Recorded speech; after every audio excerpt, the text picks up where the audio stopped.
Nitro at Six Flags Great Adventure is one of my favorite coasters in New Jersey and one of my first hypercoasters. It was actually my first hypercoaster.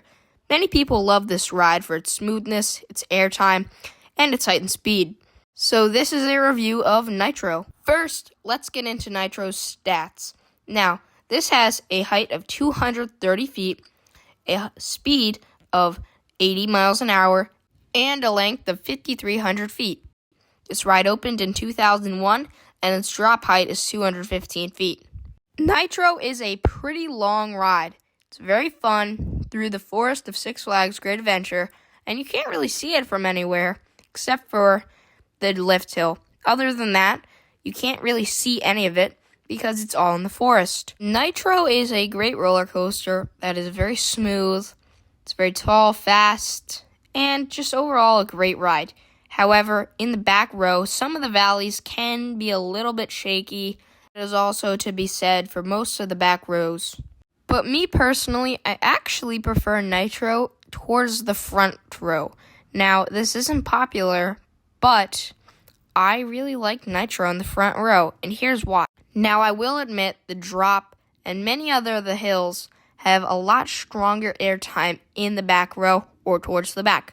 However, in the front, you get a lot more airtime, like on the return run of Bunny Hills and some of the other hills. Also, in the front row, if you are lucky enough to experience it in that row, because it gets quite the long line, it does give you a great view, and your sense of speed is amazing. Nitro is mostly a hilly layout. It has plenty of hills, but it does throw a helix and a turnaround in there too. All of the general public love this ride, and for many reasons, and which I understand. It's many people's favorite ride, besides King Cobb, but now that's closed. It's actually the tallest roller coaster in the park. Nitro has some really good restraints. These are the B&M clamshell restraints like you find on every other B&M Hyper, and these ones don't come with seatbelts, unlike Candemonium. These restraints are very comfortable, they fit very nice, and they will definitely not hurt one bit. Now let's go into Nitro's layout. Nitro starts off with this little dip and turn into the lift hill. Now, I actually don't know why, but this dip is surprisingly intense in the back row, and it is decently fast. It's nothing really big though. Anyways, then you ascend your 230-foot tall lift hill. Now, this lift hill is so long, it's so tall, and it takes a long time. However, if you look to the right of you, you can see a great view of the park's skyline. The lift hill isn't too fast, but it's just at the right speed where you get to take in the view, but at the same time, not making it so slow where it slows down operations and it's too boring. Next up is Nitro's 215-foot drop. Now, this is a good drop. It is pretty powerful in the back, and it is really fun. It gives sustained airtime, and then the valley is pretty intense. However, it can be a little shaky. That's also where your photo is taken. Next up, you go into a pretty tall hill that is curved, and this can give some pretty good airtime in the front. Not really any airtime in the back, though. After that, you go into another camelback, which can deliver some pretty good airtime. Next up is the ride's turnaround, which is pretty cool. It feels like you can slap the supports, but you can't. It's really fun, though. After that, you have maybe the most powerful hill in the ride, this camelback hill, and it is really fun.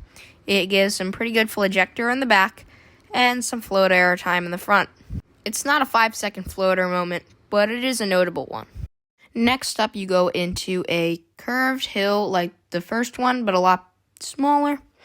Then you go into this very intense upward helix, which most of the time you will gray out on. I haven't been recently, but it's really intense. Then you hit your mid-course brake run, which marks pretty much the end of the ride. Then you go into your return run with all these little bunny hills, and basically they all give some pretty good floater airtime in the front, but in the back, nothing. Then you go into this surprisingly big drop, and in the brake run, then you hit the brakes, which isn't very smoothly, but that is the end of Nitro. This is a really good ride. I really like it, and it was actually my favorite ride I rode when I did it. Now, I was pretty much a GP back then, so I didn't really know, but that just goes to show that GPs like this ride. Now, Nitro is a pretty long experience, but about 2/3 of that are that lift hill, but the line can get pretty long. However, the most it is usually is about 25 minutes. If it's at this part right here, it can be about that. But if it's any more than that with breakdowns, it's much worse. You could wait about an hour for this, but that's at its max, which includes breakdowns. Now, that's the longest I've waited. I know it's compared to many other places, not too bad, but for me, who hasn't been on every single ride ever, I think that it is pretty decent line. Now, Nitro is a pretty good ride, so I will give it a 9 out of 10. There's many things that can be improved on this ride, but for what it is, it's great. I'm glad to have it at my home park, and it is very graceful and very fun. Now that Kingda Ka is closed, this is probably all the GP's favorite ride. I know it's my uncle's favorite ride, and just everybody likes Nitro. For me, it is the 4th in the park out of the big 4, behind Jersey Devil, Kingda Ka, and El Toro. But that doesn't mean it's a bad ride at all. Instead, it just shows how good Six Flags Great Adventures lineup is, and I'm very lucky to have this at my home park. Now, that is my review of Nitro. I know it's kind of short, but what do you guys think? Let me know if I should do a Jersey Devil review, and make sure to like and subscribe for more videos like this one. Anyways, goodbye.